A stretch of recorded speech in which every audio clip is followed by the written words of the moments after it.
Күндүн маанилүү жаңылыктары менен назарыңыздарда бүгүн 24 күн жыйынтыгы Аккеме студиясында сиздер менен Адилет Амангулов. Саламатсыздарбы?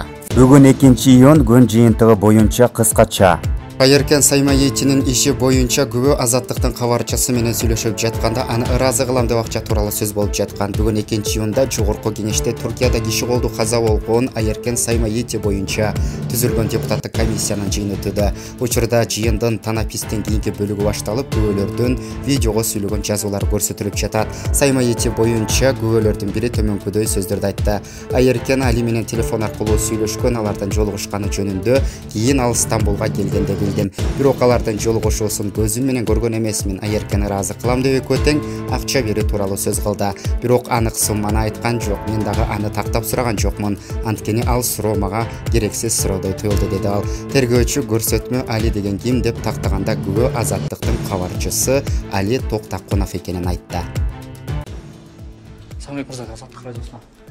Сиздер жана айтпадыңызбы, журналисттерге акча берген Саймаети деп күбөлөрүн айттыңдар. Ошол боюнча кандай далилдериңиз бар сиздердин? Биз азыр официалдуу түрдө айттык го ошол. Жок, кандай далилдер бере албайбыз.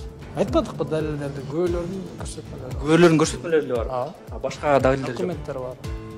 Жок. Ал күбөлөрдүн көрсөтмөлөрү бар ал тууралуу. Башка мындай аны тастыктоочу видео же бир кайсы бир кагаз же кандай азыр биз алып келели, биз до конца депутатский комиссияга берели маалыматыбызды, андан кийин өзүңүздөр. Жок, жанагы бизде суроодо ошо кандай тастыктоочу документтер бар, ошо журналистке акча берген үчүн. Документтер жок, күбөлөрдүн көрсөтмөлөрү бар. Уурасы азыр.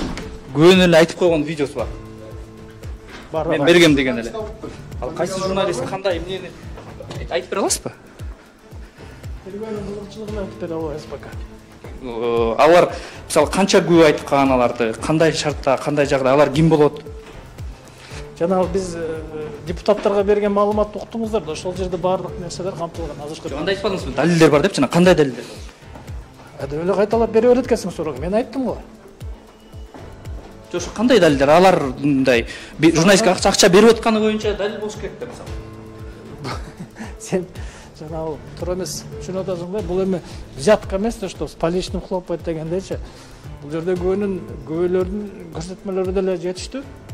Жок, анан мисалы башка бирөөнү деле айтып кое берет да, далилделүүчү тастыктоочу болуш керек да, кайсы бир. Эми ошон үчүн биз ошо журналисттерди дагы сурайбыз, беттештирүүлөрдү жүргүзөбүз, ошон үчүн тергөө деп аталат да.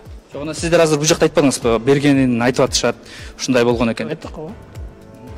Демек дагы башка тергөөлөр болот. Бул так эмес. Болот.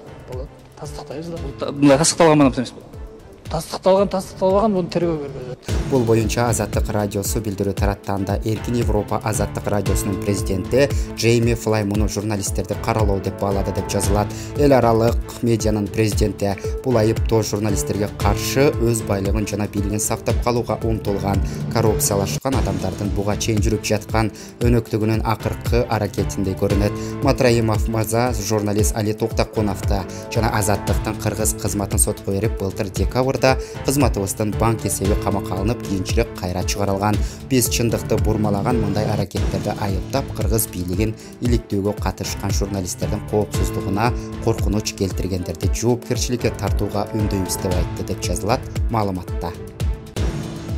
Акыркы күндөрү Жалал-Абад облусундагы Сузак районунун бир канча аянт жери коңшу Өзбекстанга өтүп кеткен деген кептер айтылууда. Бул маселе боюнча өкмөттүн Жалал-Абад облусундагы ыйгарым укуктуу өкүлү Нурболот Мирзахметов брифинг учурунда маалымат берди. Сузак районундагы 61 чакырым жер тилкеси Өзбекстан менен чектешет. Бул жер тилкеси толук такталып 2017-жылы кыргыз-өзбек чек арасы жөнүндө келишимдин негизинде жогорку кеңеш тарабынан ратификацияланган. Тагыраагы бул жер тилкеси Өзбекстанга таандык болуп эсептелет. Ушул жылдын 8 апрелинде атайын комиссия көрүп кеткен. Бүгүнкү күндө сөз болуп жаткан жер тилкеси боюнча делимитация иштери толук бүтүп, демаркация иштери калган. Тосуу жолдорун эки өлкөнүн мамлекеттик комиссиясы чогуу аныкташкан. Буга чейинки карталарда деле бул аянт Өзбекстандын жери болуп келген деп билдирди Нурболот Мирзахметов. Кыргыз Республикасынын биринчи вице-премьер-министри Кубатбек Боронов Баткен облусунун Кадамжай районундагы чектеш айылдардын чатак учурунда жабыркаган жарандарынан кабар алды. Учурда алар Айдаркен шаарынын ооруканасында дарыланып жатышат. Кубатбек Бороновго жарандардын саламаттыгы жана дарылануулары тууралуу айтып беришти. Биринчи вице-премьер-министр жабыркаган жарандардын тийиштүү дарылануусун жана аларды зарыл болгон дары-дармек менен камсыздоонун маанилүүлүгүн белгиледи. Бишкекке Индиядан 6 кыргызстандык кайтып келди. Манас эл аралык аэропортунда 2-июнда Кыргызстандан Индиянын жарандарын алып чыгып кетүү үчүн Индия тарабынан уюштурулган Air India авиакомпаниясынын Дели Бишкек Дели каттамы боюнча чартердик рейстерин тосуп алышты. Индия тарабы менен жетишилгер макулдашууга ылайык бул рейстер менен Индиядан 6 кыргыз жаран учуп келди. Учурда бардык кайтып келген жарандар бекитилген тартипте обсервацияга алынды. Бишкекке Минсктен 179 кыргызстандык кайтып келди. Манас эл аралык аэропортунда 2-июнда Авиатрафик Компания авиакомпаниясынын Минск-Бишкек каттамы боюнча чартердик рейсин тосуп алышты. Беларусь Республикасынан 179, Кыргыз Республикасынын жараны кайтып келди. Авиа рейс дүйнөдө коронавирус инфекциясынын пандемиясынан, чек аралардын убактылуу жабылышынан жана эл аралык жүргүнчү ташуу авиа билдирүүлөрүнүн токтошунан улам чет өлкөдөгү Кыргызстандын жарандарын кайтаруу боюнча жүргүзүлгөн иштин алкагында Кыргыз Республикасынын президенти жана өкмөтүнүн тапшырмасын аткаруу үчүн ишке ашырылды. Каттан буга чейин транзит менен ар кайсы Европа жана Азия өлкөлөрүнүн Минск шаарына келип, уна билдирүүлөрүнүн токтошунан жана чек аралардын жабылышынан улам Кыргызстанга учуп кете албай калган мекендештерибизди мекенине кайтаруу максатында Беларусь Республикасындагы Кыргызстандын элчилиги тарабынан Европа өлкөлөрүндөгү Кыргыз Республикасынын чет элдик мекемелери менен биргеликте уюштурулду. Аталган каттам менен Австрия, Армения, Беларусь, Венгрия, Улуу Британия, Германия, Литва, Италия, Испания, Нидерланддар, Польша, Украина, Франция, Чехия, Швеция, Швейцария жана Эстониядагы Кыргызстандын жарандары учуп келди. Белгилей кетсек, жүргүнчүлөрдүн тизмеси Европадагы Кыргызстандын чет элдик мекемелерине буга чейин келип түшкөн арыздарга ылайык түзүлгөн. Учурда бардык кайтып келген жарандар бекитилген тартипте обсервацияга алынды. Чет элдик мамлекеттерде калып, мекенине кайтууну каалаган Кыргыз Республикасынын жарандарын кайтаруу боюнча иш-аракеттер улантылат. 2020 жылдын 2-июнуна карата COVID-19 вирусуна чалдыккандардын саны боюнча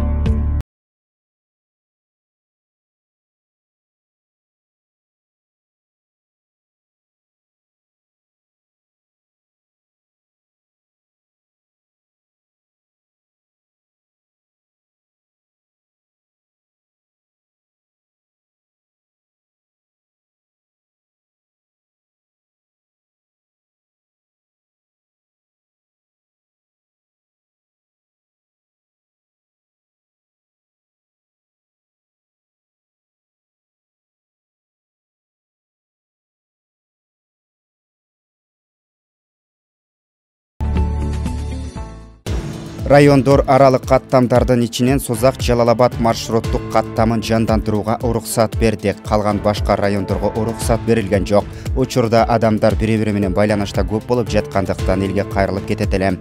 Көчөгө же коомдук жайларга чыкканда бет кап кийип, жаныңыздарга антисептик каражатын ала жүрүп, медицина кызматкерлери койгон талаптарды толук аткарып берсеңиздер, бул биз үчүн илдетти жакынкы арада жеңип чыгабыз деп белгиледи Кыргыз Республикасынын өкмөттүн Жалалабад облусундагы ыйгарым укуктуу өкүлү Нурболот Мирзахметов. Ушул боюнча мына коомчулукта уксун, азыр мына түз эфир кетип атат. Кандай келишимге кол коюлду? Кайсы 330 миллион кубометр сууну кайсы жерден биз берген атабыз Казакстанга? Үчкоргон ГЭСтен деп атат. Үчкоргон ГЭСтен суу мен билишимче таш көмүрдөн түптүз Өзбекстанга кирип кетет го. Кантип Өзбекстан аркылуу Казакстан 330 миллион кубометр сууну алган атат. Анан кийин биз 0,01 центтен жөн эле сатып, анан кийин 2,4 центтен 500 миллион киловатты ноябрь айында сатып алат экенбиз деген маалымат. Буну расмий сайттар берип атат, Акипресске окшогон башка.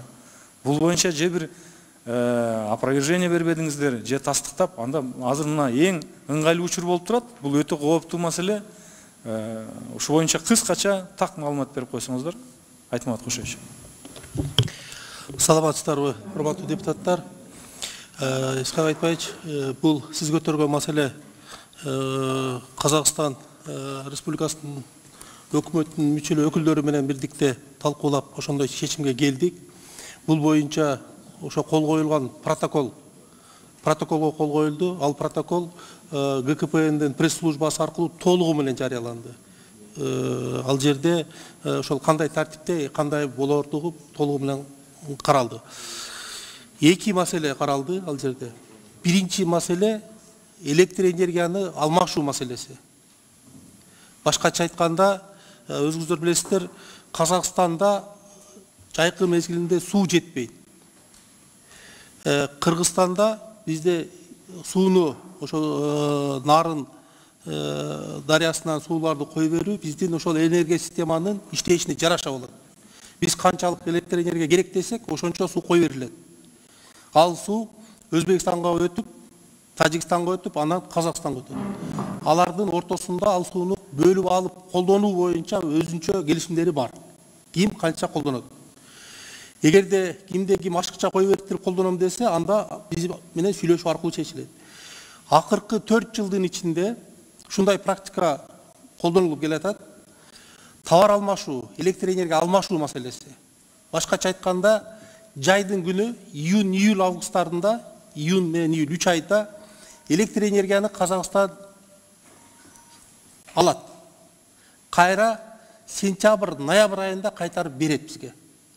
Жок, так айтсаңыз 0,001 центтен сатып алат, анан кайра 0,001 центтен бизге сатат. Кайра кайтарып берет. Ошол эле баада. Ошол эле баада, ошол эле көлөмдө. Ошол эле баада. Өзүңүздөр билесиздер, бизде бюджетный кодекс ишке кирген. Бюджетный кодексте товар обмен деген безналичный расчет, то есть жанагы акчалай гана эсептешүү аркылуу жүргүзүлөт. Ошон үчүн ал 0,01 цент деген бул условный баа. Условный баа менен биз беребиз, кайра условный ошол эле баа менен кайра кайтарып алабыз. Мында биз ошол 300 миллион киловатт саат электр энергия кой берип Казакстанга бергенибизде 330 миллион куб суу агып кетет. Каяка агып кетет? Ал ошол Нарын дарыя аркылуу, Сыр дарыя аркылуу Өзбекстан, Тажикстан, Казакстанга өтөт. Алардын ичара келишимдердин алкагында ал өзү регулировка болот. Айтмат Пашаевич, тактоочу бир суроода 300 миллион киловатт саат өндүрүш үчүн канча кубометр суу? 330 миллион куб суу кетет. 330 миллион суу кетет.